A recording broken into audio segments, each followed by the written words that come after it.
Oke, bismillahirrahmanirrahim. Saya akan menjelaskan return dan risiko sekuritas. Yang pertama yaitu arti dari return. Merupakan salah satu faktor yang memotivasi investor atas investasi yang dilakukannya dan juga merupakan imbalan atas keberaniannya menanggung resiko. Terus ada resiko sekuritas. Resiko yang punya arti merupakan kemungkinan perbedaan antara return aktual yang diterima dengan return yang diharapkan, yaitu gap.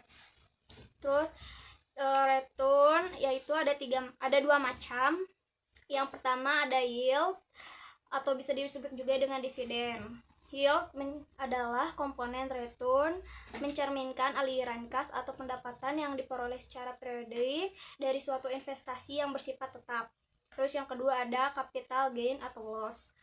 Komponen return yang merupakan kenaikan atau penurunan harga suatu surat berharga, bisa saham atau obligasi, yang bisa memberi keuntungan atau kerugian bagi investor.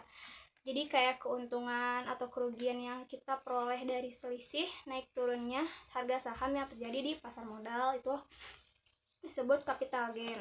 Terus yang kedua ada risiko. Risiko tuh ada dua yang bisa mempengaruhi risiko investasi setelah dikelompokkan. Yang pertama ada risiko sistematis, yang kedua ada risiko tidak sistematis. Yang pertama risiko sistematis yaitu risiko pasar, risiko yang terjadi pada perusahaan tertentu.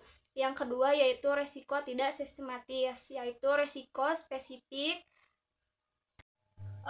Sumber resiko yang mempengaruhi resiko investasi setelah dikelompokkan yaitu ada dua. Yang pertama ada risiko sistematis, yang kedua ada risiko tidak sistematis.